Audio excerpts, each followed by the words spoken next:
Sir வணக்கம். வணக்கம்மா. நீங்க உண்ணாவிரதம்லாம் இருந்தீங்களே, இப்ப பல கோடி வாக்காளர்கள பட்டியல்ல இருந்து தூக்கிட்டாங்க. இத பத்தி நீங்க என்ன சார் சொல்ல விரும்புறீங்க? ஓட்டுங்கிறது ஒன்றிய அரசு மக்களுக்கு போடுற பிச்சை இல்லை.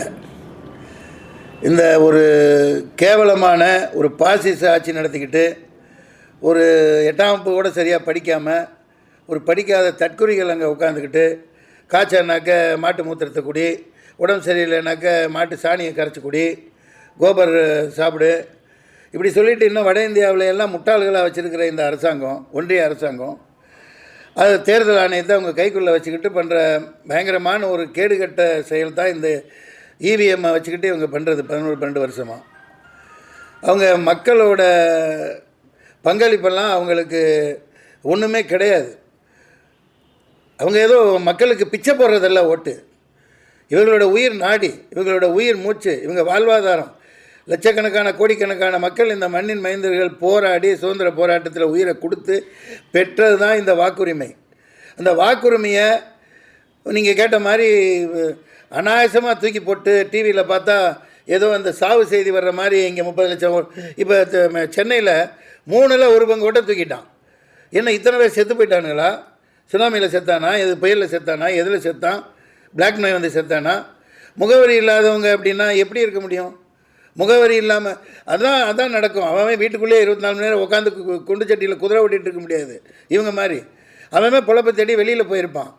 இவங்க திடீர்னு இந்த மாதிரி ஒரு நெருக்கடியை கொடுத்து, இதில் மிகப்பெரிய சதி இருக்குது. இது தமிழ்நாடு அரசு ஆய்வுக்கு உட்படுத்தணும், இதை அனுமதிக்கக்கூடாதுங்கிறது தான் என்னோடய பதில். இதெல்லாம் சும்மா விட முடியாது. இது ஒரு there's a limit for everything. தேர்தல் ஆணையரை எதிர்த்து ஒன்றுமே செய்ய முடியாதா சார்? தேர்தல் ஆணையங்கிறது எப்படின்னா, இப்போ அந்த கேம்பிரிட்ஜ், லண்டன், அமெரிக்கா பல யூனிவர்சிட்டியில் போய் பல சட்டங்கள் பயின்று மிகப்பெரிய பேரிஸ்டர், பேரட்லா இப்படிலாம் கற்றுக்கிட்டு வந்த டாக்டர் அம்பேத்கர் உட்பட பல சட்ட வல்லுநர்களால் வரையறுக்கப்பட்ட சட்டம் அமைத்து கொடுக்கப்பட்டது தான் பாராளுமன்றத்தில் இருக்கிற நம்ம இந்திய அரசமைப்பு சட்டம். அதை எல்லாத்தையும் பஞ்சராக்கிற மாதிரி இந்த படிக்காத தற்குறிகள், இந்த முண்டங்கள், இந்த ஜந்துக்கள் அங்கே உட்காந்துக்கிட்டு நம்ம மெஜாரிட்டி இல்லைங்கிற ஒரே காரணம் இவிஎம் மூலம் வந்து உட்காந்துக்கிறாங்க. திமுகவை சேர்ந்த பல அமைச்சர்கள் ஆவேசமாக பேசுகிறாங்க.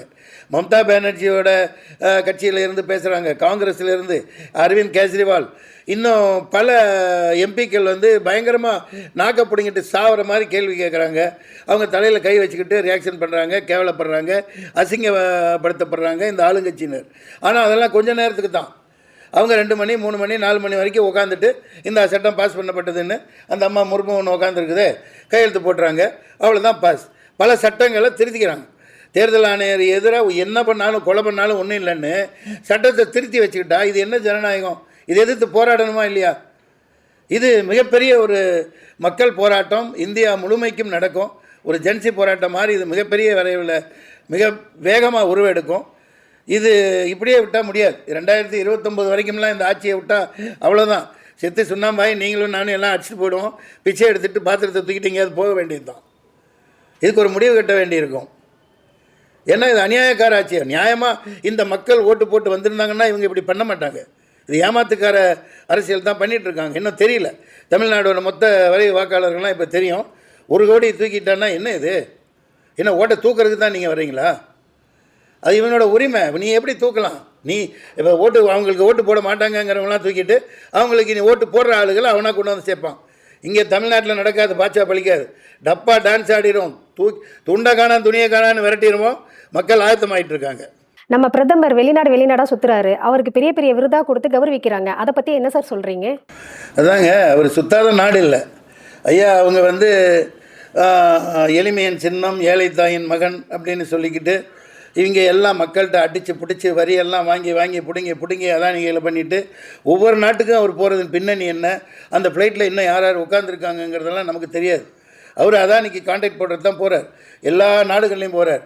அங்கே இங்கே உள்ள புலவாக்கு, இங்கே இவ்வளோ வாட்டி விதைக்கிறது, மக்களை சாகடிக்கிறது, மக்களை கொன்று அப்படி கசக்கி புழிஞ்சு வரி வாங்குறதெல்லாம் அந்த மக்களுக்கு தெரியாது இல்லையா? ஒரு பிரதமராக போனால் அவருக்கு அந்த நாட்டோட உயரிய விருது கொடுப்பாங்க. அவர் ஓகம்பார், டாட்டா காம்பார், ரோட் ஷோ பண்ணுவார். இதெல்லாம் நம்ம பார்த்து சகிச்சுக்கத்தான் வேணும், வேறு வழி இல்லை. ஏன்னா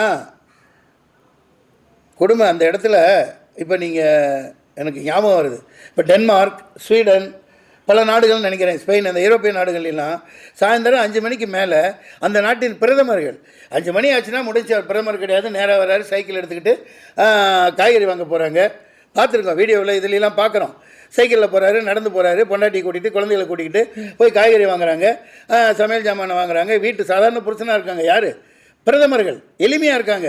இந்த எளிமையை பொறுத்து இந்த இந்தியாவில் சுதந்திரம் வாங்கி கொடுக்க அறக்கச்சை கட்டின காந்தி பிறந்த இந்தியாவில் இந்த ஆளுக்கு பின்னாடி 10,000 போலீஸு, இராணுவம், ஒருத்தங்க பின்னாடியும்.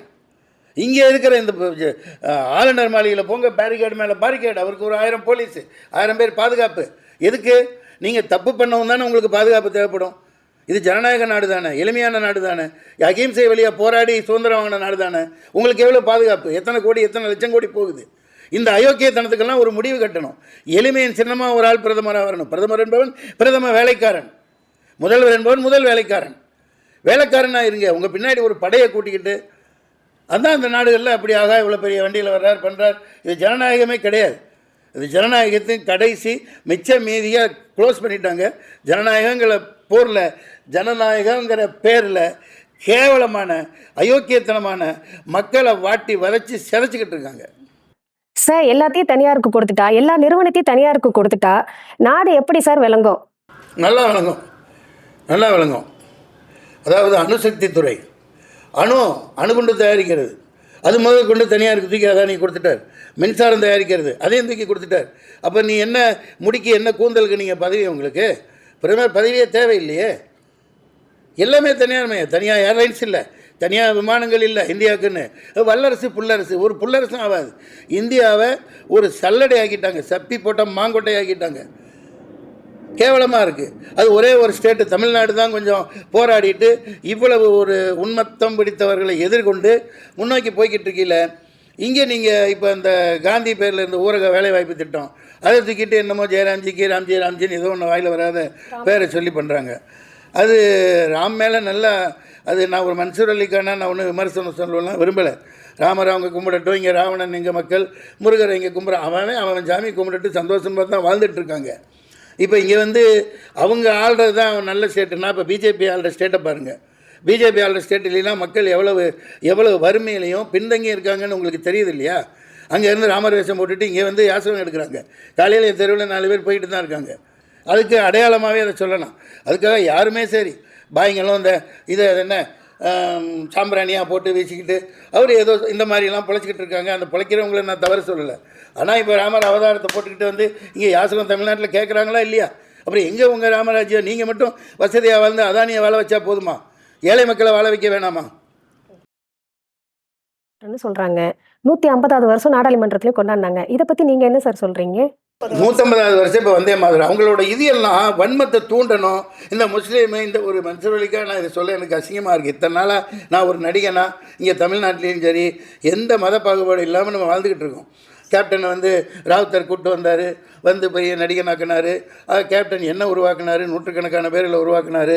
இங்கே எல்லாம் மாமா மச்சான் சாதாரணமாக உன் மதம் உனக்கு, என் மதம் எனக்கு, அவன் வேலையை பார்த்துட்டு அன்பாக ஒன்றா தான் வாழ்ந்துக்கிட்டு இருக்கிறோம். புரியுதுங்களா?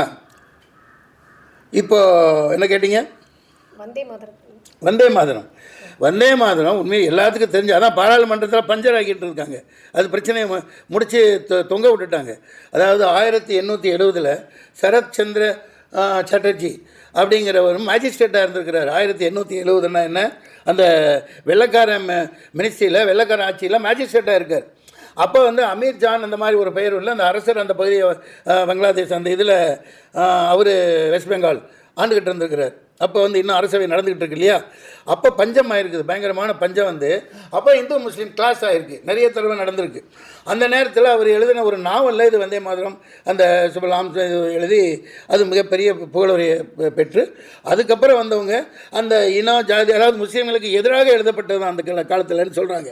அதாவது அவங்கள விரட்டிட்டு பிரிட்டிஷ்கள் ஆட்சியை கொடுன்றதுக்காக தான் அவங்க எழுதப்பட்ட டைலாக் எல்லாத்துக்கும் தெரியும். இது வந்தே மாதிரம் பிரிட்டிஷ்க்கு மேஜிஸ்ட்ரேட்டாக இருந்த சரத்சந்திரர் அதை எழுதினவர். வேறு ஒரு நாவல்லையே அதில் எழுதுகிறாரு. அவர் இந்த முஸ்லீம் ஆட்சியை எதிர்த்து பிரிட்டிஷ் கையில் ஆட்சியை ஒப்பட அப்படின்னு சொல்கிறதுக்காக எழுதப்பட்டது.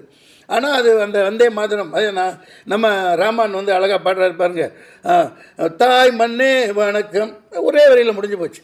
அற்புதமான பாடல், அதில் கருத்து இல்லை. அதுக்கப்புறம் அந்த பாடலை வச்சு இந்து முஸ்லீம் கிறிஸ்டின் பாகுபாடு இல்லாமல் வந்தே மாதரம் சொல்லியும் இன்குலாப் ஜிந்தாபாத் ஜெய் ஹிந்த் இந்த முழக்கங்களோட தான் சுதந்திரம் வாங்கப்பட்டது. இப்போ அதுக்குள்ளே போய் இது யார் சொன்னால் சொல்லலை, பிஜேபி சார்ந்தவர்கள் இந்த நாட்டை ஆண்டுகிட்டு இருக்கிறவர்கள் பாராளுமன்றத்திலே கிழிச்சு எடுத்துட்டாங்க. ஒரு 4 பேர் சொல்லுனார், கெஜ்ரிவால் கட்சியை சேர்ந்தவர். யார் இந்த பாடலை பாடி ஜெயிலுக்கு போயிருக்கானுங்க சொல்லு பார்க்கலாம் அப்படின்னாங்க. அவனால் சொல்ல முடியல. மத கலவரத்தை உண்டு பண்ணுறதுக்குன்னே இந்த குட்டையை கிளப்பி பண்ணுறாங்க. இப்போ காந்தியை ஒழிச்சு கட்டிட்டு இப்போ இந்த திட்டங்கிறாங்க, வேலை வாய்ப்பு மறுக்கப்படுது. இங்கே தமிழ்நாட்டில் எல்லா பண முதலைகளும் வேறு மாநிலத்தவராக இருக்காங்க, வேலை செய்கிறவங்களும் வெளி மாநிலத்தவராக இருக்காங்க. அவ்வளோ பேருக்கு வேலை கொடுக்குற ஒரு மாநிலமாக தமிழ்நாடு இருக்குது. தமிழ்நாடு முதல்வர் என்னோட ரிக்வஸ்ட், என்னோட வேண்டுகோள், இந்த டெமோக்ராட்டிக் டைகர்ஸ் ஆஃப் இந்தியா, இந்திய ஜனநாயக புலிகள் சார்பாக தமிழர்களுக்கு வேலை வாய்ப்பை உறுதி செய்யணும். முதல்ல அதுக்கான ஸ்டெப்பை எடுக்கணும். இனி வரும் காலங்களில் அதை எடுக்கணும். இந்த ஓட்டு இது அவங்க போடுற பிச்சை ஒன்றும் கிடையாது. இது எங்களோட உரிமை. இந்த தேர்தல் ஆணையர் முதல்ல கைது செய்யப்படணும். முதல்ல இந்த ஆட்சியை தூக்கி அடிக்கப்படணும். இந்த பிஜேபிங்கிற அரசாங்கம் 29 வரைக்கும் கொண்டு போகிறதுக்கெல்லாம் விட முடியாது. இது மக்கள் இதை பார்த்துக்குவாங்க. ஏன்னா ஒவ்வொரு தேர்தலையும் தகுடு தத்தம் பண்ணி ஏமாற்றி தான் உட்காந்துக்கிட்டு இருக்கிறாங்க. அதனால் அந்த சட்ட திருத்தங்கள்லாம் செஞ்சது செல்லாது. இப்போ பெல்ஜியத்தோட ஒரு மாடல் எங்கள் பீகாரில் ஓட்டு போட்டிருக்காங்க. 90 தடவையோ ஏதோ ஓட்டு. அது இதுவே மிகப்பெரிய ஊழல் இல்லையா? அவரை பதவி இறக்கம் பண்ணி ஞானேஷ்குமார் மேலே வழக்கு போட்டு அவரை முதல்ல உள்ள தள்ளணும். திருப்பரங்குன்றத்தை பற்றி நீங்கள் என்ன சார் சொல்ல போகிறீங்க? இந்த திருப்பரங்குன்றம் 100 வருஷம் 200 வருஷம் 1000 வருஷமாக அது பாட்டுக்கு அங்கே நடுவில் தர்கா இருக்குது, மேலே ஒரு வழிபாட்டு நிலையம் இருக்கா. நான் போனதில்லை. மதுரைக்கு போனப்பெல்லாம் எங்கள் ஒய்ஃபு மதுரையை சார்ந்தவங்க தான். அப்பப்போ ஃபேமிலியோட காரில் போவாங்க. போயிட்டு எல்லாம் எடுத்துகிட்டு போய் சமைச்சு சாப்பிட்டு அந்த ஜாராத் பண்ணுறதுன்னு சொல்லுவாங்க, பண்ணிட்டு வருவாங்க. அது இத்தனை வருஷமாகலாம் அங்கே ஏற்றுற பழக்கம் இல்லை. இப்போ 2 நாள் முன்னாடி பாருங்கள், இந்த கவர்னர் நியூஸ் பார்க்குறேன், தமிழ்நாடு தற்கொலை நகரமாகிவிட்டது. கவர்னர் எனக்கு பகி இருக்குது. எவனையோ ஒருத்தனை தள்ளி விட்டு போட்டு ஏதோ பண்ணி ஏதோ மாய்மாலம் பண்ணி உடனே ஒரு செட்டப் பண்ணி என்னென்ன பண்ணுறாங்க பாருங்களேன். அது அங்கே ஹைலைட் பண்ணுறாங்க.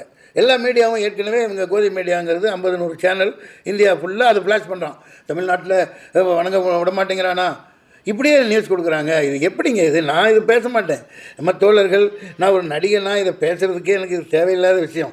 மன்சூர் அலிகான் இருக்கிறதுனால எனக்கு இவங்க பண்ணுறது உலகத்துக்கே தெரியுது. அயோத்தியில் பண்ணுற மாதிரி இது கலவரத்தை உண்டு பண்ணணும், நாட்டை நாசம் பண்ணணும், தமிழ்நாட்டை பிடிக்கணும். இப்போ பாருங்கள், இப்போ தம்பி விஜயெல்லாம் நல்ல மனுஷன், அவர் நல்லா நடிக்க தெரிஞ்ச தம்பி. அவருக்கு நிறைய இப்போ விஜய்க்கு எதிராக நான் இவ்வளோலாம் பேசியிருக்கேன்னா அவர் மேலே எனக்கு தனிப்பட்ட கோபம்னா ஒன்றும் கிடையாது. அவர் வெற்றியை ரசிச்சுக்கிட்டு இருக்கிறேன். நிறைய ரசிகைகள் இருக்காங்க, நிறைய சின்ன பசங்கள்லாம். ஏன் குழந்தை முதல் கொண்டு அந்த பாட்டை போட்டால் ஆடுது, எந்த குழந்தையுமே. அப்படிப்பட்ட ஒருத்தரை ஏதோ ஒரு சூழ்நிலையில் அவர் அங்கே ஆந்திரா மாதிரி ஒரு துணை முதல்வர் ஆக்கி விட்டலாம், முதல்வராகவே நீ ஆகு அப்படின்னு இந்த சக்தி தான் ஜெயிக்க முடியாது இல்லையா? எல்லா ஸ்டேட்டையும் அழைச்சிட்டாங்க. தமிழ்நாட்டையும் ஜெயலலிதாவை தீர்த்து கட்டினது இவங்க தான், உலகத்துக்கே தெரியும். 75 நாள் நான் கேஸே போட்டேன், நான் வச்சுக்கிட்டு இருக்கேன், கட்டு வச்சுட்ருக்கேன், ஒன்றும் மூவ் பண்ண முடியாமல் உட்காந்துருக்கேன். நான் இங்கேருந்து இந்த ஆஃபீஸ்லேருந்து கொஞ்சம் தூரம் தான் நடந்து போவேன். காலையில் வாக்கிங் 4 தடவை போனேன், என்னை பார்க்க விடலை. ஆமாம் சொல்லிடுறேங்க, கேட்டாங்க, நீங்கள் வந்திருக்கீங்கன்னு சொல்கிறேங்க. இப்படி சொல்லி அந்த இராணுவம் மாதிரி அந்த ஒரு சஃபாரி போட்ட ஆளுங்க நிற்பாங்க, அனுப்பிச்சி விட்ருவாங்க. எல்லா அமைச்சரும் அங்கே தான் இருப்பான். திட்டமிட்டு மோடியா லேடியான்னு கேட்டால் ஒரு பயங்கரமான ஒரு வீராங்கனை, ஒரு அற்புதமாக ஆட்சி செஞ்ச அவங்க குறைகள் இருக்கலாம். ஆனால் அப்படி ஒரு திராவிட அரசு, அண்ணா திராவிட முன்னேற்ற கழகத்துக்கு ஒரு பிராமணராக இருந்தாலும் தலைமை தாங்கி மிக போராளியாக இருந்தவங்களை நேரடியாக சண்டை போட முடியாமல் புறக்கடை வழியாக தீர்த்து கட்டினவங்க தான் இந்த ஆட்சியாளர்கள். அவங்க என்ன வேணாலும் செய்வாங்க. இப்போ அப்படி தான் இந்த அதிமுகவாக இருக்கட்டும், மற்ற கட்சிகளாக இருக்கட்டும், திருப்பரங்குன்றத்தில் இப்படி நடக்குது. இடையே இதான் தப்புப்பா, இதில் பண்ணாதீங்கன்னு ஒரு வார்த்தை கூட பேசலை. விஜயெல்லாம் பேச வைக்கல, ஏன்னா அவருக்கு அரசியல் தெரியாது. இப்போ விஜய் தம்பி போகிறாங்க, பயங்கர செலவாகுது, லட்சக்கணக்கான பேர் அங்கே கூடுறாங்க. கடைசியாக ஈரோட்டில் பார்த்தேன், அது என்னமோ அந்த கேரவன் வண்டி தான் அங்கே போய் நிற்குது. இங்கேருந்தே கிளம்பி போய் பாதுகாப்போடு அது ஒரு 20-30 போலீஸோடு போயிடும் போல். அது ஏன் அப்படி? அங்கே இது ஒரு மாநாடு தானே, ஒரு பொதுக்கூட்டம் தானே. இவரோட கட்சிகள் ஆள் இருப்பாங்கல்ல, அவங்களுக்கு எவ்வளோ ஆசையாக இருக்கும், நம்ம பக்கத்தில் நின்று பேசலாம், உட்காரலாம். நீங்கள் இப்போ மும்தாஜ், இந்த சரண்யா கட்சியில் யாராவது இருப்பாங்கல்ல. பொதுவாக பொதுக்கூட்டம்னாவே மேடை போட்டு இவர் போய் ஹெலிகாப்டர்லேயே கூட அங்கே போய் இறங்கி போய் மேடையில் எல்லாத்தையும் பார்த்து எல்லாத்துக்கும் துண்டு போடுவாங்க, வணக்கம் செய்வாங்க. அப்படி மக்களை பார்த்தா தானே ஒரு அந்யோன்யம் இருக்கும். அவர் பாவம், அவர் அதாவது அது இவங்க திட்டமிட்டு இறக்கி விடப்பட்டவர்கள். அதனால தான் இப்போ திமுக விட்டால் வேறு வழி இல்லைன்னு சொல்கிறேன். எல்லாமே சக்தி இதை ஒழிச்சிட்டு தமிழ்நாட்டை குட்டிச்சவராக்குனா இந்தியாவே காலி. ஏன்னா அந்த அம்மா மட்டும் ஆக்டிவாக இருந்திருந்தா பணச்செல்லாமே வந்திருக்காது. இந்த நோட்டை இது பண்ணியிருந்தாங்கல்ல, அது கொரோனா, இன்னும் பல விஷயங்கள் என்னென்ன இவங்க கொண்டு வந்தாங்க. திட்டம் நீட்டு துரத்து செருப்பால் அடித்து துரத்தி விட்டுருக்கோம். பல திட்டங்களை இவங்க அமுல்படுத்தியிருக்க முடியாது. அவங்கள தீர்த்து கட்டிட்டு தான் இத்தனை நாள் பண்ணி இப்போ அதை நிறைவேற்ற பார்க்குறாங்க. இது மன்னிக்க முடியாத குற்றம். இது கண்ணுக்கு தெரியுது. நன்றி, வணக்கம். சார், ராவன் டிவிக்கு பேட்டி கொடுத்ததுக்கு ரொம்ப நன்றி சார். நேயர்களே நன்றி, வணக்கம்.